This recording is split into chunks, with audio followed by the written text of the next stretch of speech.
Tapos nagkaroon din ako ng Vox. I think last time yung pinakita kong ganito ang ginamit ko, Vox din yun, no? But this time, this is not Vox, no? Ito ay COS din. COS din yung galing sa radyo. Maganda itong circuit na to. Itong latest version ko. It's good for L51. Subok ko na siya. Pero sa iba, hindi siya gagana ng ganun kaganda. But dito sa L51, wala tayong ibang kinabit dyan, kundi ito lang, no? Yan lang, oh. Ito lang. So, okay na siya. Plug and play talaga. Plug and play. So, wala tayong bubuksan. Kagaya na sinabi ko, wala tayong didikit na mga LDR dito, which is problematic. Hindi na rin tayo maglalagay ng wire. So, dito sa L51, na ulitin ko, dito lang sa model na to, nakita ko na magsusut itong aking latest na modification, no? So, ayan, yung mga modification na ginawa. Meron ako mga modification sa circuit na ginawa. So, and nakita ko na parang ito na yung pinakagusto kong design, no? Wala na rin, kung makikita natin, wala na yung mga network light, no? Kasi hindi na natin kailangan ng alignment, no? Hindi na kailangan. So, umilaw man ito or hindi, yan, di ba dati, na-mention ko, mabagal ang duration nitong LED na to. Sa ngayon, hindi na siya magmamatter. Kasi dito na siya sa output ng speaker, nagre-rely. Okay? So, ito testing natin. Ito yung aking POC na gagamitin.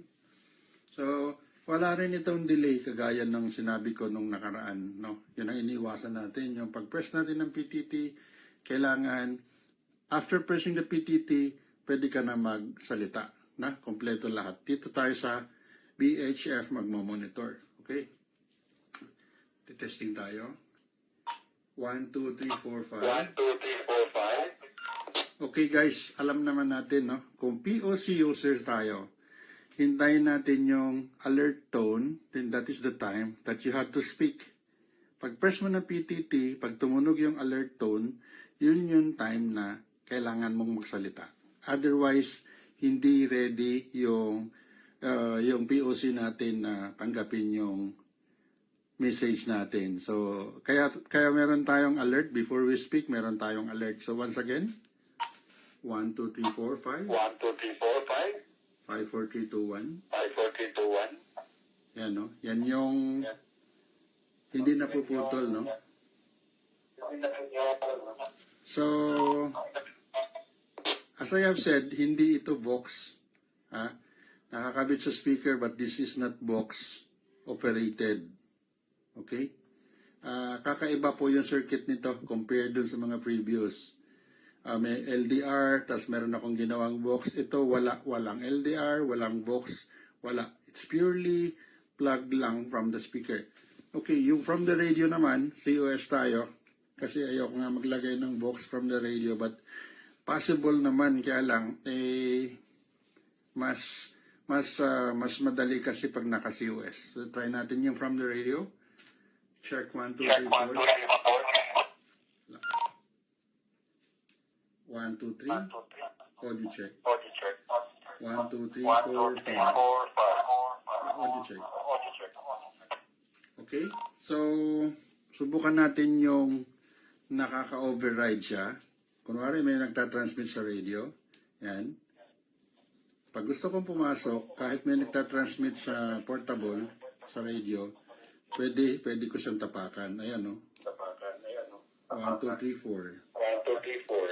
And RTX means radio TX. Ito naman POTX means POC TX. Okay? So, yun, once again, from POC to radio. Go ahead. So, kompleto na guys, no? Wala na yung napuputol.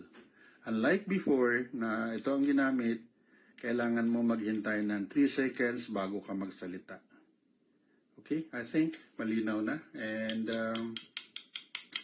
in alloy case, Oo, wala kasing may extra tayo na alay na box dyan.